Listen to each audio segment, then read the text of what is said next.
खींचो न कमान को न तलवार निकालो, जब तोप है मुकाबिल तो अखबार निकालो। कागज पे लिखी गजल बकरी चबा गई, चर्चा पूरे शहर में हुई कि बकरी शेर खा गई। मला कल्पना आहे की आता मगापासून चाललेल्या या ज्ञान सत्राचा समारोप प्रत्येकाला लवकर झालेला हवा आहे, पण तरीही मला जो विषय दिलेला आहे तो मला वाटतं थोडक्यात का होईना पण मांडला पाहिजे। कारण पत्रकार आणि लेखक या दोघांच्याही भूमिका तशा परस्पर पूरक आहेत। काही वेळा आमच्या क्षेत्राबद्दल असं म्हटलं जायचं की क्षणाचं साहित्य आणि अनंत काळाची रद्दी उपसणारे लोक। खरं होतं ते काही काळात, पण जेव्हा लेखक आणि पत्रकार यांच्यातल्या सीमारेषा कमी व्हायला लागल्या, काही वेळा लेखक पत्रकार व्हायला लागले आणि काही वेळा पत्रकारांचे लेखक व्हायला लागले, तेव्हा मात्र या लेखनाला मूल्य प्राप्त व्हायला लागलं। म्हणजे पत्रकारही लेखक असू शकतो आणि लेखकही पत्रकार असू शकतो, या भूमिका आपल्या देशामध्ये अगदी स्वातंत्र्यपूर्व काळापासून आपण बघत आलेलो आहोत। पत्रकारांच्या भूमिकेत बद्दल बोलायचं तर अकबर इलाहाबादींची एक प्रसिद्ध गझल आहे, खींचो न कमान को न तलवार निकालो, जब तोप है मुकाबिल तो अखबार निकालो। म्हणजे वर्तमानाचं आणि वर्तमानपत्राचं नातं स्पष्ट करत असताना पत्रकाराची भूमिका काय असावी ही या गझलेतून व्यक्त झालेली आहे। तसंच साहित्यिकांची भूमिका काय असते हेही साहित्यिकांनी तेवढ्याच जोरकसपणे सांगितलेलं आहे। अंधकार है वहां जहां आदित्य नहीं है, मुर्दा है वो देश जहां साहित्य नहीं है।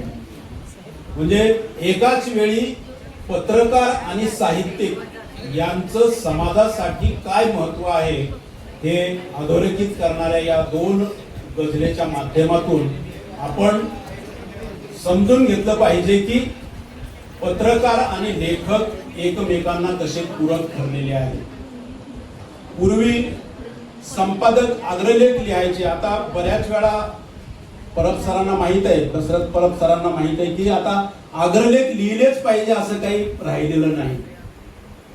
एका नामवंत दैनिकाने तर जाहीर करून टाकलंय आता आम्ही अग्रलेखच लिहिणार नाही, कारण कोणी वाचत नाही। आता अग्रलेखाची जागा बहुतेक जाहिरातीसाठी भाड्याने दिली जाईल। 5% लोक काहीतरी अग्रलेख वाचायचे। एक काळ आमच्याकडे होता की टिळकांनी जो लिहिलेला अग्रलेख होता, सरकारचं डोकं ठिकाणावर आहे का, ज्या अग्रलेखासाठी त्यांना मंडालेच्या तुरुंगात जावं लागलं, आता ते दिवस इतिहास जमा झाले।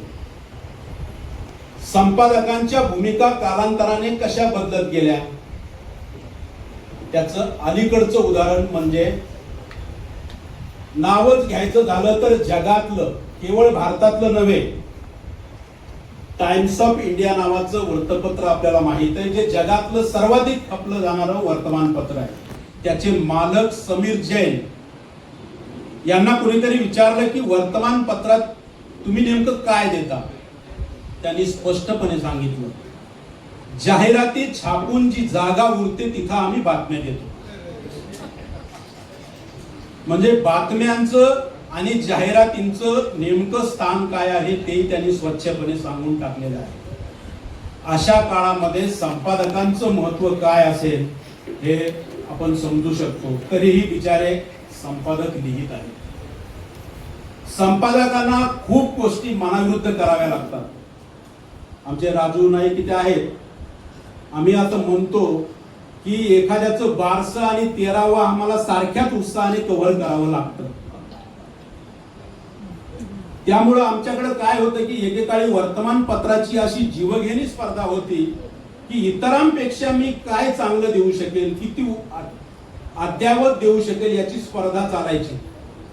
मग आमच्याकडे वयोवृद्ध राजकीय नेते, वय वाढलेले साहित्यिक, कलावंत यांची एक यादी असायची आणि मग वयानुसार आम्ही ठरवायचो कुणाचं प्रासंगिक लिहायचं, कुणावर आग्रहलेख लिहायचा.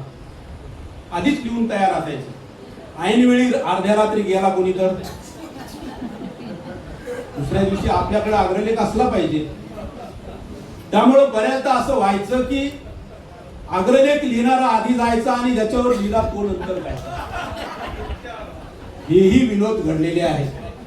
परंतु हे कटू वाटत असलेलं कामही आम्हाला खूप अनेकदा करावं लागलेलं आहे. मी तरुण भारतमध्ये असताना, राजूला माहित आहे, कोल्हापूरमध्ये माझ्यावर असा एक बाका प्रसंग आला होता. पु ल देशपांडे आजारी होते. पु ल जातानाही विनोद करतच गेले. त्याचा तो एक नमुना होता. मग आम्ही पुण्यामध्ये एक वार्ताहर ठेवला होता. त्याने फक्त एकच काम करायचं, पुलंची तब्येत विचारायची आणि बातमी द्यायची. पुलंची तब्येतही त्या शेअर बाजारासाठी खालीवर होत होती. आज बरं व्हाय वाटायचं, दुसऱ्या दिवशी ते कोमात जायचे. तेवढीच बातमी आम्ही लावायचो. आमचे मुख्य संपादक होते, त्यांनी सांगितलं की पुलंचं काही खरं दिसत नाही, आपण एक विशेषांक तयार करू. मी म्हटलं सर हे कसं, लेखकांना कसं समजावून सांगणार की पुलावर आताच लिहा म्हणून. नाही, तुम्ही काहीही करा आणि पण तयार करा. बरं समजा या आजारातून पुलं वाचले तर त्या अंकाचं करायचं काय? ते म्हणाले आपण पुलं अभिनंदन विशेषांक काढू. लेख गोळा केले, मजकूर कंपोज झाला, फक्त अभिनंदन करायचं का श्रद्धांजली करायचं एवढंच बाकी होतं. त्यात आमच्या एका उत्साही उपसंपादकाने असं केलं की ज्या एखादा माणूस मोठा जातो त्यावेळी ज्या प्रतिक्रिया घ्यायच्या असतात त्या आधीच घेऊन ठेवल्या होत्या आणि त्या दुसऱ्या दिवशी छापून तो मोकळा झाला. मग सगळे वाचकांचे शिव्या देणारे फोन आम्ही त्याला देत केले. असं कटू काम एकीकडे पत्रकाराला करत असताना दुसऱ्या बाजूला साहित्यही तेवढ्याच जोरकसपणे लिहावं लागतं. हे आपल्याकडची आज खूप उदाहरण आहे. गोमंतकचे पहिले संपादक बा.द. सातोसकर हे केवळ पत्रकार नव्हते तर ते खूप चांगले साहित्यिक होते. त्यांच्या कथा, कादंबऱ्या आज आपण बघतो की एखाद्या जन्मजात लेखकाने कसं लिहावं आणि त्याच वेळी चांगले अग्रलेख देखील कसे लिहावे याचा अत्यंत चांगला वस्तुपाठ त्यांनी घालून दिला.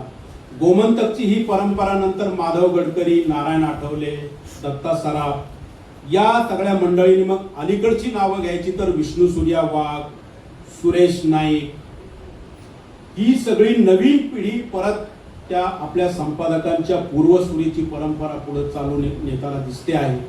म्हणजे वर्तमानपत्राचं समाजाला अत्यंत आवश्यक असलेलं तातडीचं लेखनही करायचं आणि त्याच बरोबर चिरकालीन जे साहित्य टिकतं, समाजाला सतत एक वेगळी अशी दिशा देतं ते साहित्यही लिहायचं.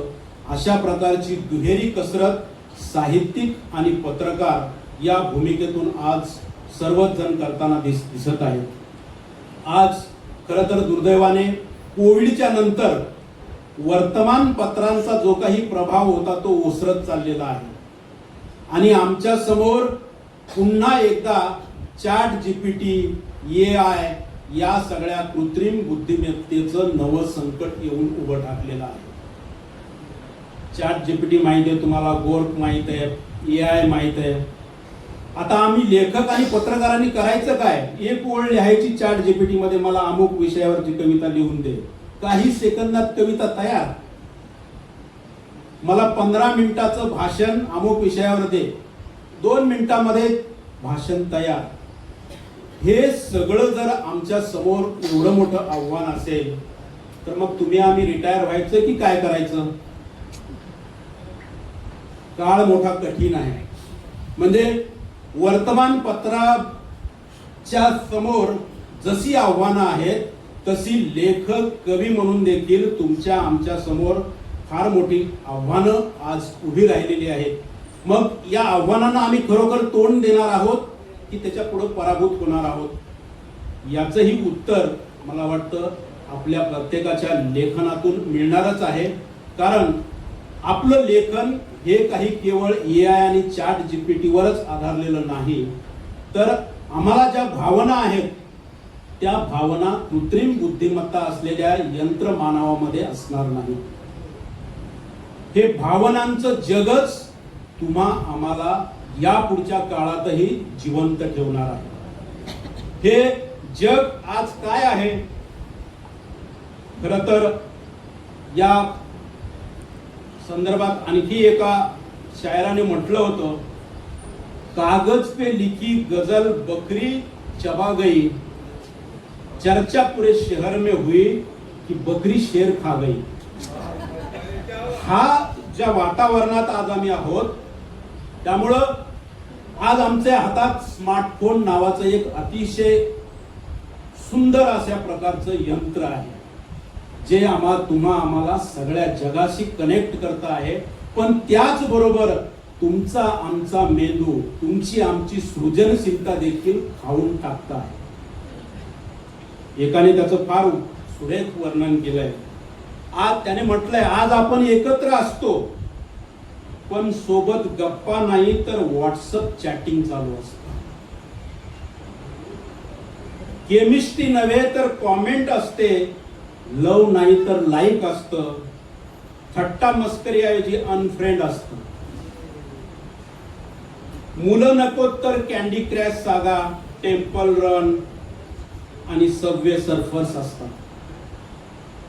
आपण सगळेच सध्या व्हायब्रंट मोडवर चाललेलो आहोत. पण अशा परिस्थितीतही सामाजिकतेची आणि परस्परांशी असलेल्या भावनांची एकच लाईन उरली आहे आणि आपण अजून कव्हरेज क्षेत्रामध्ये आहोत. मेसेजेस येणं चालू आहे, हळूहळू का होईना. तोवर मला वाटतं आपल्या खऱ्याखुऱ्या जगण्याचा रिचार्ज आपण एकदा मारून घेतला पाहिजे. तो जर वेळेवर मारला नाही तर मला वाटतं आपलं माणूस असणं अनाठाई ठरणार आहे. आणि हा रिचार्ज मारतच आपल्याला यापुढचे पत्रकार, लेखक आणि जे कोणी कलावंत आहेत ते समाजासाठी जिवंत ठेवावे लागणार आहेत. एवढंच मी या ठिकाणी सांगून थांबतो. धन्यवाद.